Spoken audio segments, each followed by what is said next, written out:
Hi all, I'm Cullen Haynes and welcome to another episode of Law Live. Off the back of Harry Cormack, episode 48, we've got another legend of law that I want to bring to you. Switching gears a little bit, a leadership developer and leading consultant, a good friend of mine, not only works in Australia but also the Netherlands. I've got Mr. Christian van den Bos, been in the business for the last 5 years and running a very successful firm. We're going to be talking about the 2024, the year of qualitative growth. Could you please make very welcome Christian? How are you, Christian? I am very well, Colin. Thank you. That's an excellent introduction. Thanks for that. Please, we've got to give credit to where credit's due, and everyone wants to know who's tuning in. What is happening in your circle of influence? What's happening in your world?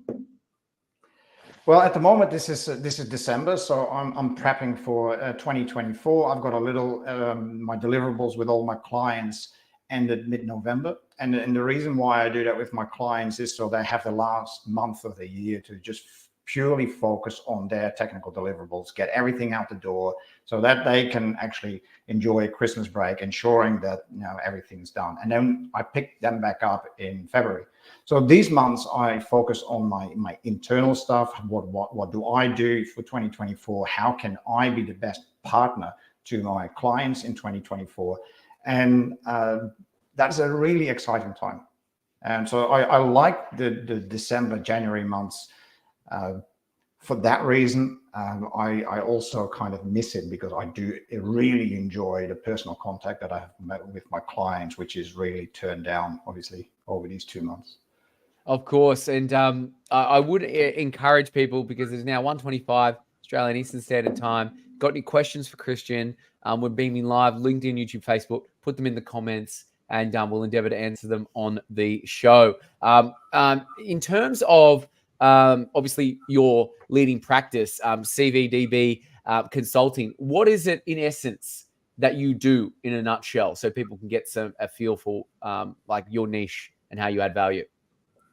I help firms with their qualitative growth. And what that really means is I help them with their internal processes, their leadership and learning, and mainly turning their strategic objectives into strategic success. Now, most firms are very comfortable with quantitative growth. We need to get bigger, meaning we need to get more clients, we need to get more people, and let's go. Now, there is a big change that you get with quantitative growth. Now, imagine you've got a practice with 5 people and you lead a practice with 5. It's very different than leading a practice with 8, 9, or 10. So that's what I do with firms, is help them first clarify the strategic objectives, then build a strong strategy on how are we now actually going to get there in the next 24 to 36 months. What I also and ironically, do you find that helps with the quantitative growth, helping the qualitative growth? Exactly. Because what you now do is you now need to know, you know how to go to market, what you need to look for.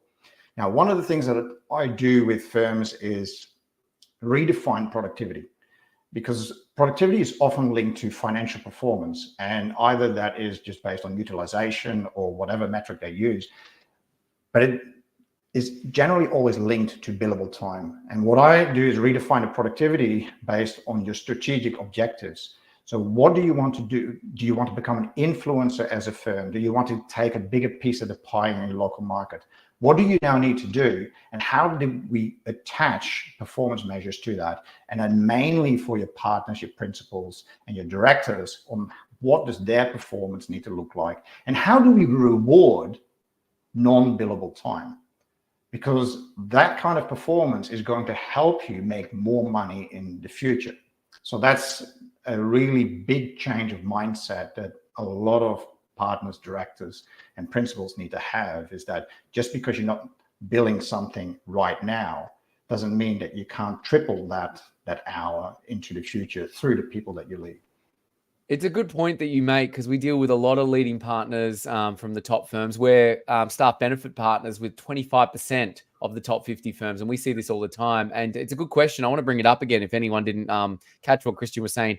How do you reward non-billable time? Now, not giving away the secret sauce, but what are some nuggets that you find really helps bringing in that mindset and helping partners see that the coffees that their team are having with potential clients and BD work is actually a good thing in the long term. Maybe it doesn't bring work in the short term, but it brings work in the long term. I actually turn it around, because I don't think it's about rewarding non-billable time. I think we need to stop penalizing non-billable time. And that's what's happening, because you see that in firms, because the metric is financial, is that all the time that's not spent on billable time is now going to detract from how well you are deemed to have performed. So that is the change of mind. So it's not an extra carrot, but we reduce the stick, let me put it that way. I like that. So we're not rewarding non-billable time, but it's like, how do we not penalize non-billable time that's actually happening in the current market as well? Yes, it's a good point. Yeah, and another reason why I do that is with my clients, if we were to reward the non-billable time, people might pursue that just purely for the reward and not because they want to have a strategic influence on the firm. Good point. Good point you make. And obviously, you've had a colorful life so far and deal with some very interesting professions. You look after the wider professional pool, lawyers, accountants, engineers, etc. How would you explain your life so far using just film titles, Christian? Film titles. I think that one that came to mind was Braveheart, and that's that's a good one. Freedom. And that's because throughout my career, I've always been the person that dared to say the things that needed to be said. I've just gone about it a bit smarter over the last decade, probably, than I did when I was a young person. And I think The Graduate is probably another good title. And not so much from a university. I think that a graduate from just life in general, having learned and keep learning. And I think that's something that I do myself. And because I work in a world of change, I can't work with my clients about change if I don't change myself. So I always look for opportunities with clients where I also have a personal learning in the engagement. No, it's very well said. So if those that didn't tune in just now, it's Braveheart, describing life in film titles, Braveheart, and The Graduate with Dustin Hoffman. Very good. Well thought out, Christian. Relationships obviously important. We talk about the value you add. How important are relationships in what you do every day and what you do for your clients? Essential. Absolutely essential. Without a relationship, there is really not a great deal that we can do together, because what we do together requires trust. Now, and I've learned throughout my career that it is so much easier to establish relationships when you're willing to give trust instead of say, hey, you need to earn my trust. So that's what I do with my clients. I trust them straight off the bat, and I hope that we can obviously make that a mutual trust. But relationships are really important. I don't do any transactional work. And when I engage with a client, I don't come in for a workshop, because that's no value to the client. That's no value to me. We have a long-term relationship in which we actually go on a journey together. Said, well, we go from your strategic objectives through the strategy to your strategic performance. And throughout that journey, I'll be with you as a partner, as sometimes quite intensively, and sometimes I'm in the background and we don't speak for weeks. But the relationship doesn't die if we don't speak. So the relationship is essential to be able to pick up where we left off and go through a journey together for 18 months or sometimes even longer. Very well said. Do you think it's essential that you meet people face to face? I know you do work all over the world. Is it essential that you have to meet people face to face, or is obviously COVID taught us that we can do things at a distance through Teams and whatnot? I think it is really important that at some point in time you need to breathe the same air. Now, and ideally that's really, really early in the engagement. So I'm in Brisbane, and I think probably more than half of my clients are in Sydney. So I go to Sydney quite regularly because it's really important to sit across the table. I love doing things on Zoom because it's really practical and you can bring all kinds of things in with you, share screens. It's time efficient, but there's so much more that you can get from a client by actually walking into their office or going out for a coffee. You talk about different things, and it's often the 30-second things that are said halfway through. So, hey, what was that? Somebody walks in and makes a comment, and then you pick that up. So I think that the face-to-face connection is really important. Very well said. Face-to-face, belly-to-belly, nothing better. Breathing the same air, as you said so eloquently. What are 3 important things you've learnt over the last 5 years, would you say? The relationship part is really important, especially in a world where people use terms like we are time poor, and people, no one excluded, allocates time to what they believe is important. So the relationships is really important. I have learned when to not speak more and more. That I found that really important, because I've had things in the past where I dropped silences and then I filled the silence. But it's more important for me to, when there is a silence, I now do that deliberately for my clients to fill the silence, because they will start talking about what's important to them.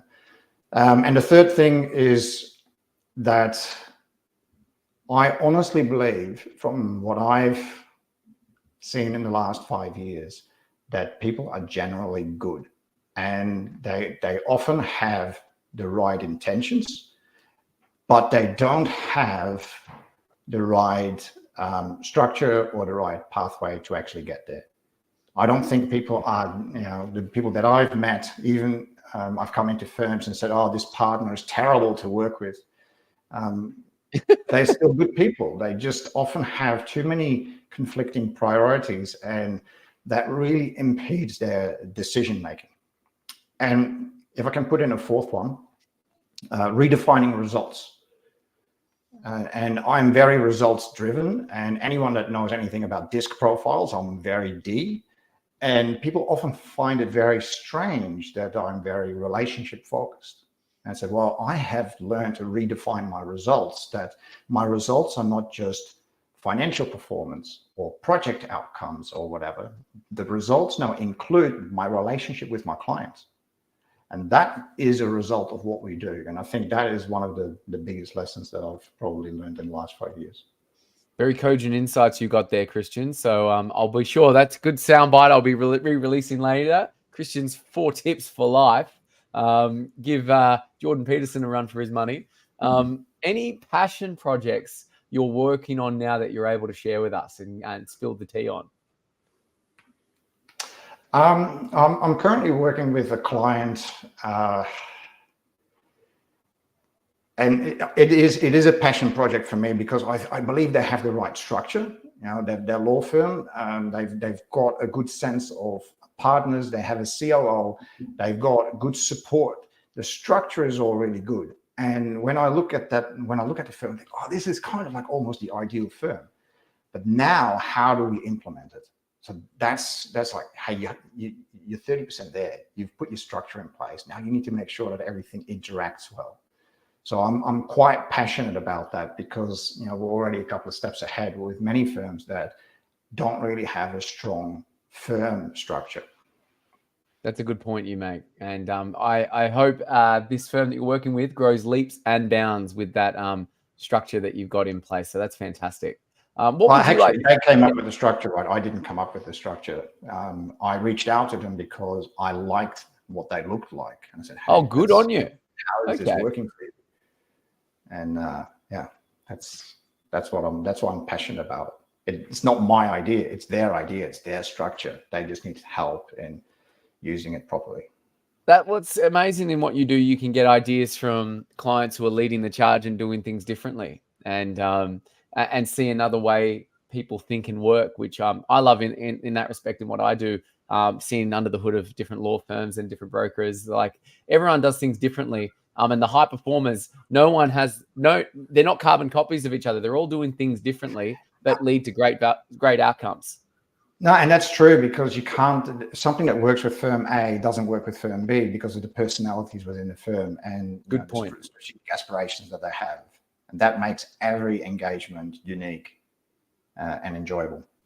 Very, very good point you make. Absolutely, absolutely. Not a one size fits all approach. And Also, people's lives are differently. I know when I was reading, I think Think and Grow Rich, or I know it was Robert Kiyosaki back in the day says, I'll do X, Y, and Z and you'll be fine. And then someone said over the top, just remember, you may read these self-help books and things, but that person's life is completely different to your person's life. Like the things that have happened in my life to lead to where I am now, I don't think that could be repeated, because just the different interactions, the different nuanced relationships I've had, the different doors that have opened. So everyone is on their own path. I always say, take the best, leave the rest, and I think that's a good model. And that's why relationships are so important, and that's why I don't see myself as working for clients. I partner with clients, because, it is the relationship. You need to understand them. They need to understand me, and then you can do great things together. Very good point. What would you like to see change in the wider profession? I'd like to look at the other side of risk. If we look at risk as a coin, there's obviously the threat side of risk and the opportunity side of risk, and especially in the law profession, or in the legal profession, a lot of things are threat based, and it obviously comes with the profession. But when we look at our firms internally, there are so many more opportunities than threats. And if we keep making decisions based on, I don't want to get, a claim, I don't want somebody to be nasty to me, then we are constricting our own growth. So that's where with what I do with my clients, they hear a lot from a lot of transactional leadership stuff, like you have to do this and you cannot do that, which is very constrictive. And I turn it around. Said, no, you don't have to do this. And if you want to do that, you can do that, which is very freeing. All of a sudden, they see opportunities in the way that they interact with their people, in the way that they interact with their clients. And then they still work as hard. It's just not as much pressure on their shoulders while they're doing it. No, it's some good question and good points you make there as well there, Christian. When all is said and done, I know this is a bit of a morbid question, but how would you like to be remembered? When I'm at the end of next year, or tombstone? Oh, look, like touch wood, you're going to be here. You're only 35 years old, right? So hopefully another 75, 80 years. How would you like to be remembered at the end of your days, mon ami? I want to be remembered as an influencer by the people that know me, not by the world, just by the people that know me. That I don't want to be an influencer as on Instagram, but I want people to remember me like had a conversation that they had with me actually made sense. The conversation that they had with me made them think differently, make them, lead to different decisions. So that's how I want to be remembered. When people hear my name, say, hey, I spoke with this guy, I work with this guy, and he had a positive influence on my practice, my firm, my life. Very good. And one bonus question: how would you explain your role in law to a 6-year-old? I would say that I help people get out of their own way. Now, a 6-year-old may actually not understand that, right? So to a 6-year-old, I would say I help people that run their business better and have less problems. Yes. Fewer problems. That's amazing. That's amazing. Thank you for being on the show today there, Christian. Where can people find you? Well, the best way to either find me is either through my website or through LinkedIn. That's if you reach out to me on LinkedIn, I'll generally respond within 24 hours. So that's probably the best way to just reach out to me. LinkedIn is where we live. Thank you again for what you do, my friend. Big things for 2024. And it's been a pleasure speaking with you, Christian. Appreciate it, Colin. I really appreciate the invite. Thank you. Good man. Good man. And if you're a legend of law and know someone who is, feel free to get in contact. We come out every Wednesday, and we'll be uploading this along with Harry and a bit of a backlog up to Spotify and Apple. Enjoy. Have a great day, everyone. Take care.